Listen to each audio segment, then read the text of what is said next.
Doodlers, how you doing? It's quite early in the morning. It's about 6:30 in the morning. I'm on my way to Dorset in the southwest to do a school visit, as well as the normal storytelling, drawing and reading that I'm going to be doing. I'm also going to be taking part in a documentary all about dyslexia. The reason they've asked me, it's very bright, I'm going to put my sunglasses on. The reason they've asked me is because I'm dyslexic. I'm a dyslexic author, and as someone who really struggles with reading and writing and whose job it is to read and write, they thought they'd ask me a few questions. It's one of the things I talk about a lot when I go around schools, about how I sort of really struggled as a kid and how I sort of managed to overcome it and realise that actually being able to read and write, that's not the most important thing when it comes to being an author. It's about having a really good imagination and using that imagination to create something. So we are going to drive along and we're going to maybe interview the people who are doing the documentary and see what they think about it all. Should be a lot of fun. So I've just finished my session, which has been really good. I've got a couple of, as you can see, there we go, Alex and Amelia, who just turned up because they're going to be filming me for a documentary all about being dyslexic. I'm just going to have a chat with them. The camera's on now, rolling. Explain who you are and why you're here and all those kind of things. Have you got a minute? So we are both trainee journalists, so we are investigating whether there are advantages to dyslexia. So I'm dyslexic, hence why it's quite important to me, certainly on a personal note, to know if there's any science behind whether there's any evidence to say that there are advantages, because a lot of people say dyslexics are more creative, they can see the bigger picture, but also to talk to individuals like yourself and so on to kind of gain the full picture of if there are advantages, really. One of the books we talked about while being interviewed was The Story Machine, which is all about a boy who loves telling stories but isn't very good at words. It doesn't talk about being dyslexic completely, but that's what the book is about. So I thought I'd read you this story, kids, and then I probably will show you how I do the drawings, how I come up with a character, again using those really simple shapes, circles, triangles, squares, rectangles, that kind of thing. But it's all my school visits done for a while, and I've been in a documentary as well. Do you know what tonight calls for? A massive takeaway, massive curry. I think that's what's going to happen. Catch you later, doodlers. So here we are, back with The Story Machine, and it is all about a boy who loves stories but isn't very good at words, isn't very good at spelling. So instead of using letters and words to tell stories, he uses pictures. Meet Elliot. Elliot was a boy who loved to find things. And one day, he found a machine. It didn't have an on-off button. It didn't even bleep or buzz.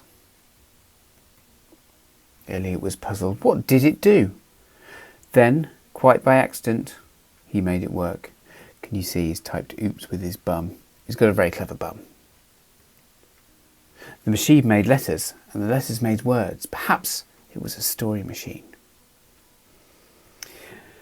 Trouble was, Elliot wasn't very good at letters. He did his best, but he kept getting them all jumbled up.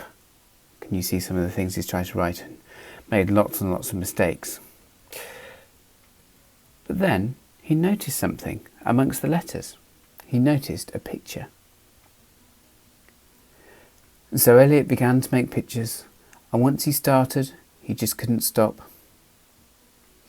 He made big pictures, small pictures, busy pictures and quiet pictures. But the best thing about all his pictures were they told a story.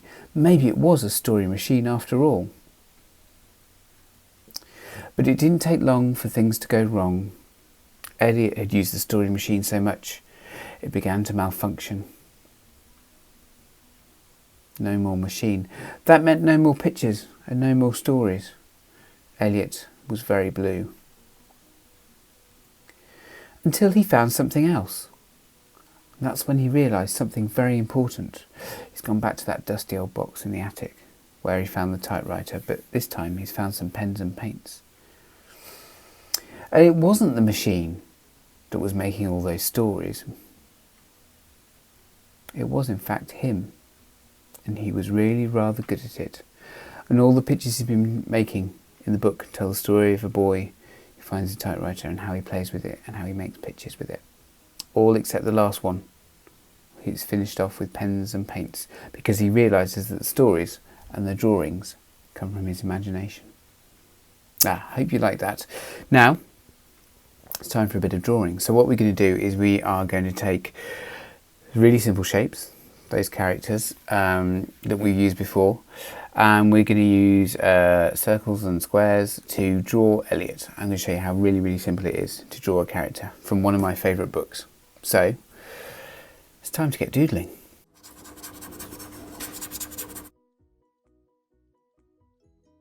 So we are back at the drawing board. And start off by drawing a circle and a rectangle. Just going to use the pencil tool for this. Then we're going to work over the top of it with black and white ink.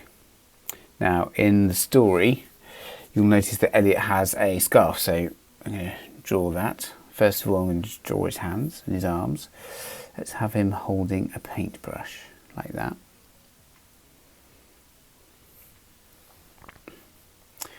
Now we can do his little hand like that. I'll zoom in. Little hand holding out like that. Now let's start to add that little scarf, which is basically sort of rectangle on top of another rectangle. And that little cross on the circle is going to be where his head is, where his eyes are going to be. So again, this is just a little pencil layer. We talked about that in the previous episode, how using technology. So I'm just basically using a pencil layer, and then I'm going to work over the top of it with ink, like I would if I was working not just on an iPad, but if I was using pencil and paper as well. It's got a little hair sticking up at the back there. 2 circles for dots, and dots for the pupils, a little nose and little smile. There's that layer. Now I'm going to reduce that layer right down. I'm going to move it down. I'm going to work over the top of it with an ink layer. I think I'm going to use, let's use a little technical pen here. Let's go to the eyebrows. So any mistakes that I've made during the pencil stage, I can correct with the ink stage. If something's not quite working, not quite happy with. There we go. Just a circle. It doesn't exactly have to be neat and perfect. Sometimes it's better if it's a little bit out. Makes it look a bit more realistic rather than a perfect circle. That's a little scarf. Little hands and arms. I think because it's just a black and white drawing, I'm going to add a bit of shading to make it a little bit more 3D. That's going to be a little paintbrush like that. Because in the story he uses his pictures to tell stories, and he realises that once the typewriter is broken, that all those stories he's been making actually weren't coming from the story machine, weren't coming from the typewriter. They were in fact coming from his imagination, from his paintbrush. There's going to be a little tin of paint there. A bit of shading on the trousers. Bit of shading down the side. Maybe make those arms a little black, put some ink on them so it looks like we've got a bit of a shadow coming down. Just makes it a bit more interesting. This is going to be the last episode from me. This is episode 20. Thank you very much for all your comments and feedback. It's been really, really good. I know lots and lots of people have been using them to get into drawing. I never thought that when I would start these little YouTube videos that we would be 20 episodes later, which is probably over 200 minutes of YouTube drawing action. And we've had nearly 200,000 views on all of them, so it's been really, really good. I hopefully will be back soon with a new series, but I'm going to take a little break after episode 20. I've got lots of writing and lots of drawing to do for some more books that are coming up, but feel free to go back through all the videos and have a look and sort of see if there's bits that you like. We might even start to do a few little requests if there's something that you've really, really enjoyed, like I know the 8-bit computer, designing a character for that's been really popular. Some of the superhero stuff, me dressing around with Doggington, having a laugh. I know you'd like them, so we might do a few more of those. Just do a little shadow underneath his little feet like that. But yeah, I just want to say thank you. It's been really, really good fun, and I hope it's inspired you to think about doing some drawing. Think about coming up with some stories to go with your drawings. Like I said, I've said this quite a few times, that drawings and words, they're all part of the same thing for me. Coming up with ideas, coming up with new things. Let's add a bit more shading. There we go. It's starting to look good. I'm going to reduce that right down to the left hand side a bit, and let's find a nice bit of text. There we go. There we go. And that's what he's written on his blank piece of paper. That's all, folks. There we go. Little exclamation mark. There we go. Might go over those with a few little pens. Make them a little bit neater. So yeah, like I say, I've really, really enjoyed it.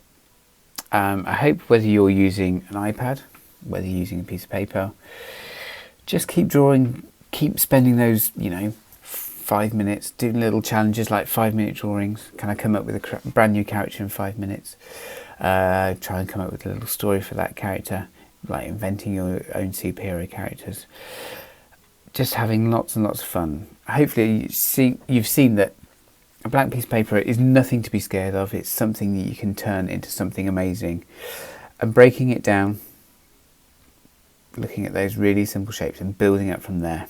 It's still the basis for all my characters and all my designs that start out as little drawings and little doodles that end up being turned into books. But I think that's just about it from me. That is all, folks, as they say. Like I said, I hope you've really enjoyed the series. I think I'm going to be back doing some more. But until then, happy doodling. Keep on drawing, keep on creating, and I shall see you very soon on Doodle Do It. Bye!